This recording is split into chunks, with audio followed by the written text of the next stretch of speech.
श्री गणेशाय नमः। श्री सरस्वते नमः। श्री गुरुभ्यो नमः। जगद्गुरु नरेंद्राचार्य महाराज की जय। सद्गुरु काळसिद्धेश्वर महाराज की जय।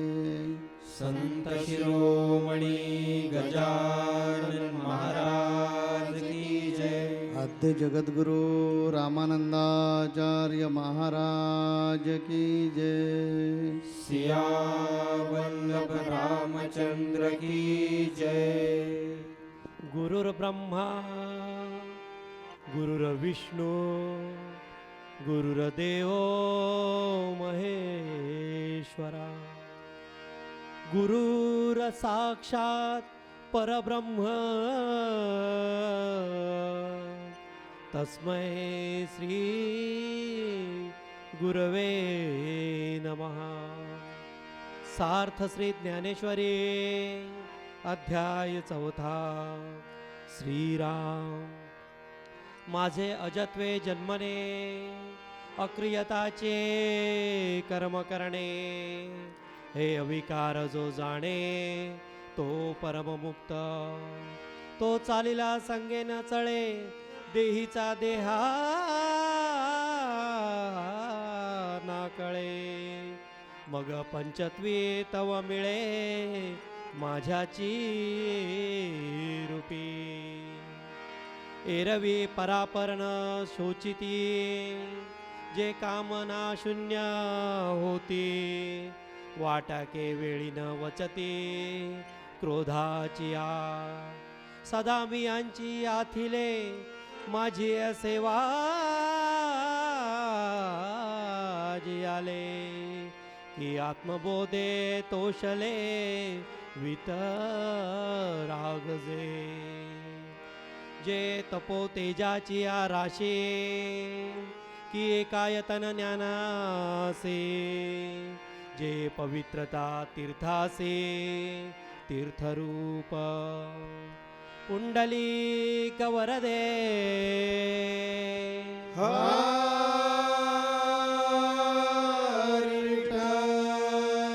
श्री ज्ञानदेव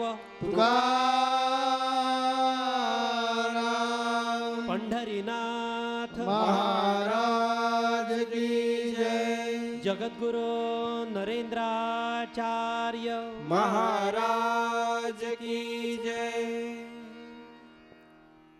जगद्गुरु श्री के पावन चरण कमलों पे नतमस्तक होके सत्संग में उपस्थित सभी श्रोताओं और भक्तों को मेरा सांप्रदायिक श्री गुरुदेव। आत्मा और ईश्वर तथा इन दोनों के संबंधी ज्ञान को दिव्य ज्ञान कहा गया है। दिव्य ज्ञान की प्राप्ति से बुद्धि शुद्ध होती है और मोक्ष प्रदान होता है। ज्ञानेश्वरी में 4 अध्याय में अब तक हमने ये देखा है कि भगवान कह रहे हैं कि जब जब धर्म का पतन होगा, जब जब अधर्म की प्रधानता बढ़ेगी, तब तब मैं अवतार लूँगा। तब तब मैं अवतार लेके मेरे भक्तों का उद्धार करूँगा, दुष्टों का विनाश करूँगा और धर्म की स्थापना के लिए प्रकट होऊंगा। इसी संदर्भ में आज के इस सत्संग में इस श्लोक के द्वारा भगवान कह रहे हैं, जन्म कर्मे च वे दिव्यमेयो वेत्ति तत्वतः त्वक्ता देह पुनर्जन्म नेति मामेति सो अर्जुना। अर्थात हे अर्जुन, मेरा जन्म और मेरे कर्म दोनों ही दिव्य और अलौकिक है।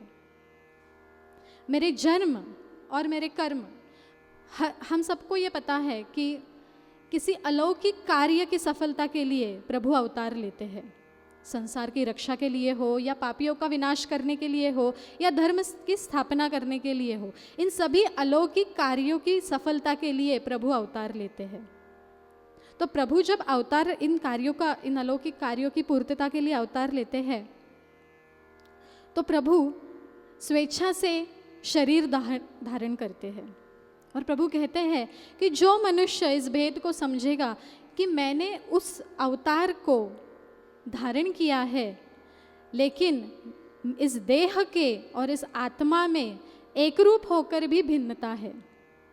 अर्थात मेरा सगुण रूप मेरे निर्गुण रूप से एक रूप जरूर है, लेकिन फिर भी भिन्न भिन्न है। तात्पर्य यह है कि देह और आत्मा, आत्मा देहधारी जरूर है, लेकिन फिर भी इस देह से अलग है। और भगवान कहते हैं कि जो इस भेद को, इस सत्यता को जानेगा, तत्वतः जानेगा, उसे समझेगा, उसे सत्य मानकर आचरण करेगा, वही इन संबंधों से मुक्त होकर, इस जन्म मरण के चक्र से मुक्त होकर मुझ में एक रूप हो जाएगा। जब इस तत्व को हम समझेंगे, इस तत्व को जब हम समझेंगे, तभी हमें चराचर में व्याप्त, हर देह में स्थित उस आत्मा के दर्शन होंगे, जैसे एकनाथ महाराज को हुए थे। एकनाथ महाराज अपने साथियों के साथ जल लेके, काशी का गंगा जल लेके रामेश्वर जा रहे थे। और तब भगवान विट्ठल ने ये सोचा कि क्यों ना इन सबकी परीक्षा ली जाए, क्यों ना ये देखा जाए कि क्या वो सच में मुझको चराचर में पाते हैं, या यह सिर्फ वो मुझे रामेश्वर में आकर ही मेरे दर्शन करने वाले हैं। तो इसीलिए भगवान एक गधे का रूप ले लेते हैं और माता रुक्मिणी एक कुंभारन का रूप ले लेती है, और दोनों कड़ी धूप में, तपती धूप में रास्ते के बीचों बीच आकर बैठ जाते हैं। और जब वहाँ से एकनाथ जी और उनके सारे साथी आ रहे होते हैं, तो कुम्हारन जोर जोर से चिल्लाना शुरू कर दिए, अरे मेरे गधे को देखो, ये तिलमिला रहा है, इसे कोई पानी पिलाओ, इसकी कोई जान बचाओ। एकनाथ महाराज जी के जो सारे साथी होते हैं वो देखते हैं और आगे निकल जाते हैं। लेकिन एकनाथ महाराज जी दिव्य ज्ञानी होते हैं, वो चराचर में व्याप्त मनुष्य और प्राणी सभी में व्याप्त उस आत्मा को पहचानते हैं, और वो गंगा जल को, उनके कमंडलू में जो गंगा जल था, उस गंगा जल को उस गधे को पिलाते हैं और उसका प्राण बचाते हैं। अर्थात कहने का तात्पर्य यह है कि दिव्य ज्ञान की प्राप्ति से चराचर व्याप्त उस आत्मा के दर्शन आप कर पाओगे।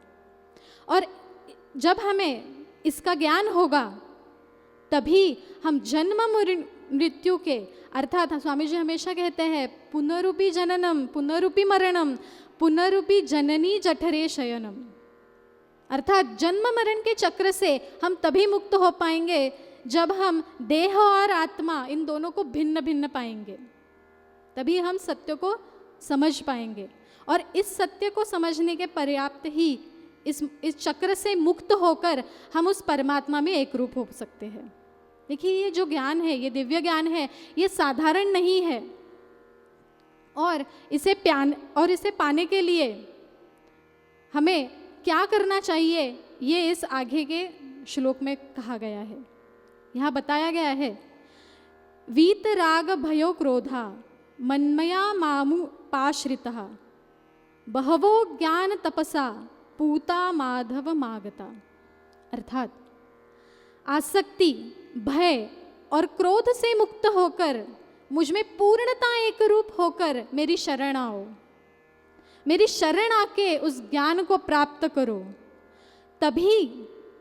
तभी उस ज्ञान को प्राप्त कर कर ही तुम मेरे दिव्य प्रेम के पात्र बनोगे, तभी तुम उस दिव्य प्रेम को प्राप्त कर पाओगे। इस श्लोक में आध्यात्मिक साधना और साधन दोनों के बारे में बताया गया है। हमें क्या साधना है, हमें आध्यात्मिक साधना करके क्या साध्य करना है, कैसी आध्यात्मिक साधना करना है, यहाँ ये बताया गया है। हमें भय, आसक्ति और क्रोध से मुक्त ऐसी साधना करनी है। ये तीनों ही, भय हो या क्रोध हो, ये आध्यात्मिक साधना में बाधा लाते हैं। किस प्रकार बाधा लाते हैं, ये हमें एक छोटे से कहानी, एक छोटे से दृष्टांत के रूप में देखते हैं।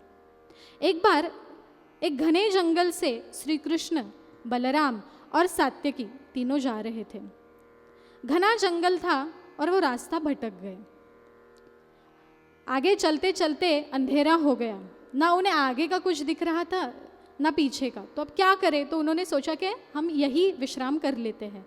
अब घना घोर जंगल था, तो उन्होंने सोचा कहीं कोई सांप आके डस लेगा या कोई पशु आके खा लेगा। तो इस भय से उन्होंने ये सोचा कि तीनों जो है वो रात के तीनों प्रहर में पहरा देंगे। तो पहली बारी आई सात्यकी की। श्री कृष्ण और बलराम दोनों सो गए और सात्यकी जो थे वो पहरा दे रहे थे। अब पहरा देते देते थोड़ी देर में ये हुआ कि एक पिशाच वहाँ आ गया और उसने सात्यकी को युद्ध के लिए ललकारा। सात्यकी को बड़ा क्रोध आया। सात्यकी चिल्ला के बड़े ही क्रोध से उस पिशाच की तरफ युद्ध करने बढ़े। जैसे ही वो क्रोध से चिल्लाए वैसे ही वो पिशाच बड़ा हो गया, उसने बड़ा रूप धारण कर लिया और वो उतनी ही बड़ी ताकत से सात्यकी पे वार करने लगा। ये पूरे प्रहर यही चलता रहा। सात्यकी क्रोधित होते रहे, उनका क्रोध बढ़ता गया, वैसे ही पिशाच का रूप बढ़ता गया और वो सात्यकी को ज़्यादा जख्मी करता गया। आगे प्रहर खत्म हो गया। दूसरे प्रहर में बलराम जब उठ गए तो उन्होंने देखा कि सात्यकी इतना जख्मी हुआ है, इस पिशाच ने उनको बहुत ज़्यादा जख्मी किया हुआ है। तो उनको बहुत क्रोध आया और वो क्रोध से उस पिशाच की ओर बढ़े। फिर वही हुआ, वो पिशाच ने बड़ा रूप ले लिया और वो उतनी ही ताकत के साथ भगवान बलराम पे उन्होंने वार किया। अब ये भी उसी प्रहर, यही दूसरे प्रहर भी सब यही चलता रहा। जब जाके तीसरा प्रहर आया, भगवान श्री कृष्ण उठ गए और उन्होंने देखा कि बलराम और सात्यकी दोनों इतने जख्मी घायल अवस्था में पड़े हुए हैं। फिर उन्होंने उस पिशाच को देखा और उसे स्मित हास्य दिया। उनकी तरफ देख, उस पिशाच की तरफ देखकर उन्होंने स्मित हास्य दिया। जैसे ही भगवान हंसे, उस पिशाच की तरफ देखकर जैसे ही भगवान हंसे, उस पिशाच को क्रोध आया और वो छोटा होता गया। फिर भगवान हंसे, फिर वो छोटा होता गया, फिर भगवान हंसे, फिर वो छोटा होता गया। अर्थात 2 मिनट में वो इतना छोटा हो गया कि 2 उंगलियों के बीच उसे पकड़कर उसे मारा जा सका।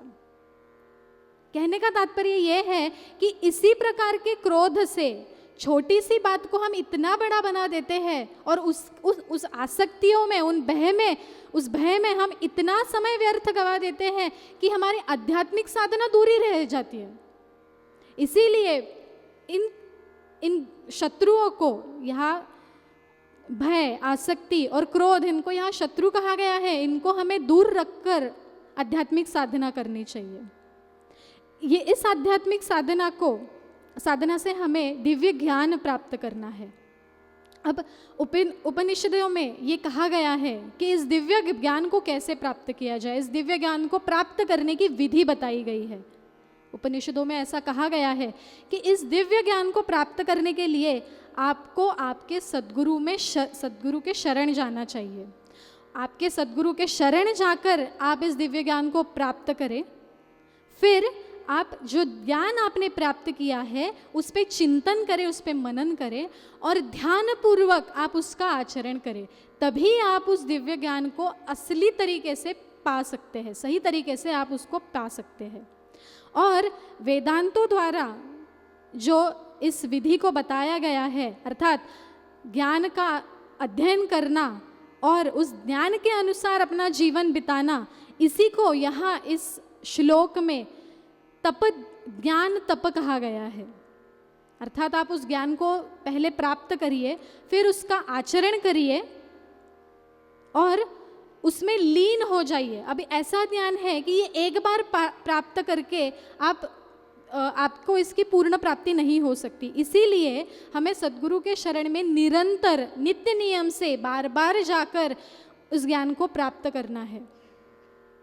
और जब हम में ये लीनता आ जाएगी, जब हम लीनता से इस ज्ञान प्राप्ति की ओर बढ़ेंगे, तभी भगवान कहते हैं कि आप मेरे दिव्य प्रेम के पात्र बनोगे और उसी समय उस दिव्य प्रेम के पात्र बनकर आप उसकी प्राप्ति भी कर सकोगे। भगवान आगे कहते हैं, जिस भाव से लोग मुझे देखेंगे जिस भाव से वो मुझे शरण जाएंगे, मैं उन्हें उन्हीं उसी रूप में देखूंगा, उसी रूप में उनके सामने आऊंगा। आप राधा के प्रेम भरी भावना से अगर भगवान को देखोगे तो भगवान प्रेम भरे भावना से आपके सामने आएंगे। अगर आप भगवान को गोविंद सखा के रूप में देखेंगे तो भगवान आपके सामने सखा के रूप में आएंगे। अगर आप भगवान को यशोदा नंदन या देवकी नंदन पुत्र के रूप में देखेंगे तो भगवान आपके सामने पुत्र के रूप में आएंगे। आपका जैसा भाव होगा भगवान उसी भाव के अनुरूप आपको दृष्टांत देंगे, आपके सामने वो उसी भाव में प्रकट होंगे। अब ये हम पे निर्भर करता है कि हमको कैसा भाव रखना है। एक छोटी सी इस कहानी के द्वारा देखते हैं कि कैसा भाव भगवान को हमसे अपेक्षित है। जगन्नाथपुरी की एक ब्राह्मण स्त्री थी, उनका नाम था कर्माबाई। आज भी जगन्नाथपुरी में उनके नाम से भगवान को पहला भोग चढ़ाया जाता है और वो उसे कहते हैं कर्माबाई की खिचड़ी। तो क्यों ऐसा अनन्य साधारण महत्व प्राप्त है कर्माबाई को? कर्माबाई एक भक्त थी और उन्होंने बहुत सच्चे दिल से भगवान की भक्ति की थी। जब वो गर्भवती थी तब उनके पति का देहांत हो गया। थोड़े दिन बाद उनको पुत्र प्राप्ति हुई, तो पुत्र में सुख अपना देखने लगी। थोड़े दिन बाद, कई सालों बाद वो पुत्र बड़ा हो गया, उसकी शादी हो गई और अब उसे बच्चा होने वाला था। उसे बच्चा हो गया और फिर अचानक से उस पुत्र का भी देहांत हो गया। थोड़े दिन बाद जो नाती था उसका भी देहांत हो गया। अब कर्माबाई बड़ी दुखी हुई, अब क्या किया जाए? तो कुछ साधु संत थे जो उस समय जगन्नाथपुरी में आए हुए थे, तो उन्होंने कर्माबाई को एक सुवर्ण मुद्रा दी, कान्हा की एक सुवर्ण मुद्रा दी और कहा कि आप इसी कान्हा में आपके पोते को ढूंढिए, इसी कान्हा को आप वो पूरा प्रेम दीजिए जो आप आपके पोते को देने वाले थे। और कर्माबाई ने वही किया। उतने ही प्रेम भाव से रोज उठने के बाद उसे नहलाती, उसे बड़े ही प्रेम भाव से खाना खिलाती, दिन भर उसकी भक्ति पूजन अर्चा में ही मग्न रहती। अब कर्माबाई को एक आदत थी, तो सुबह उठते ही ये सोचती कि रात भर मेरा पोता कुछ खाया नहीं है, तो वो बिना नहाए ही भगवान के लिए खिचड़ी बना देती थी। तो ये बात जब लोगों को पता चली तो लोगों ने कहा कि आप ऐसे मत करिए, आप नहा धो के फिर खिचड़ी पकाइए। अब वो वैसा ही करने लगी, नहा धो के फिर खिचड़ी पकाने लगी, फिर भोग चढ़ाने लगी। तो इस समय में यह हो जाता कि बहुत देर हो जाती, तो भगवान राह देखते रहते। तो भगवान ने क्या किया, भगवान सपने में आए और उन्होंने बताया कि आप जिस भाव से मुझे वो खिचड़ी खिलाती है वो मेरे लिए ज़्यादा महत्वपूर्ण है। आप कैसे बनाती हो, किस अन्न से लेकर बनाती हो, यो मेरे लिए बिल्कुल भी मायने नहीं रखता। मेरे लिए मायने रखता है आपका वो भाव, और वो भाव कर्माबाई के उस खिचड़ी में था, उनके उस क्रिया में था। इसीलिए आज भी जगन्नाथपुरी में सबसे पहला भोग जो चढ़ाया जाता है जगन्नाथ महाराज को, वो कर्माबाई के खिचड़ी का होता है। तो कहने का तात्पर्य यह है कि आप जिस भाव से भगवान को शरण जाओगे उसी भाव से भगवान आपको, उसी भाव में भगवान आपको पाएंगे। आगे भगवान कहते हैं, आगे बहुत भगवान कहने वाले हैं, लेकिन टाइम खत्म हो रहा है। इस कारण हम शॉर्टकट में अभी आपको बताएंगे कि अर्जुन ने जब शंका पैदा की कि हे भगवान, अब सूर्य को कैसे ज्ञान दे सकते हैं? आप तो अभी के हैं। तब भगवान ने बताया कि जब जब धर्म की हानि होती है तब तब मुझे अवतीर्ण होना ही पड़ता है। मेरा प्रादुर्भाव ये धराधाम पर होता ही है। लेकिन जो लोग शरीर से मुझे देखते हैं, जानते हैं, पहचानने का प्रयत्न करते हैं, उनको हम कभी भी समझते ही नहीं। लेकिन जो लोग ये शरीर के बाहर हम हैं, हम पूरे चराचर में हैं। मैं निर्गुण रूप में ही अविरत है। मैं निर्गुण हूं, निराकारी हूं, निरावलंबी हूं, अव्यक्त हूं। ऐसे मुझे जो समझता है वो व्यक्ति शरीर में कहाँ ना हो, लेकिन वो व्यक्ति का जब मृत्यु होता है तो वो मुझ में विलीन हो जाता है। उनको मेरी प्राप्ति हो जाती है, क्योंकि वो ज्ञान चक्षु से उन्हें मुझे पहचाना है। तो ये अर्जुन, ये शरीर जो है ना, भ्रम पैदा करते हैं।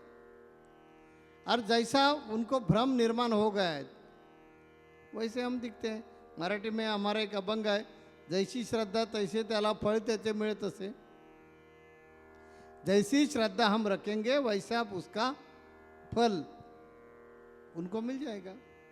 आप मुझे राम जी के रूप में देखा तो हम राम जी हैं, हमें शिव जी के रूप में देखा तो हम शिव जी हैं, हमें कृष्ण के रूप में देखा तो हम कृष्ण हैं,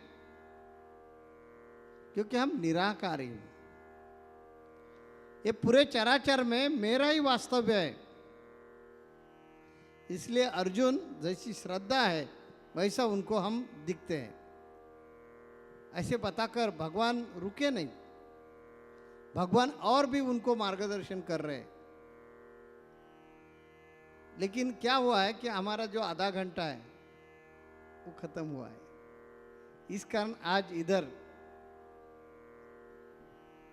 रुकना जरूरी है, इसलिए हम रुकते हैं। और अगले सत्संग में भगवान इसके अर्जुन को और क्या उपदेश करते हैं वो जरूर सुनते हैं। जगत गुरु नरेंद्राचार्य महाराज की जय। सद्गुरु काल सिद्धेश्वर महाराज की जय। संत शिरोमणि गजानन महाराज की जय।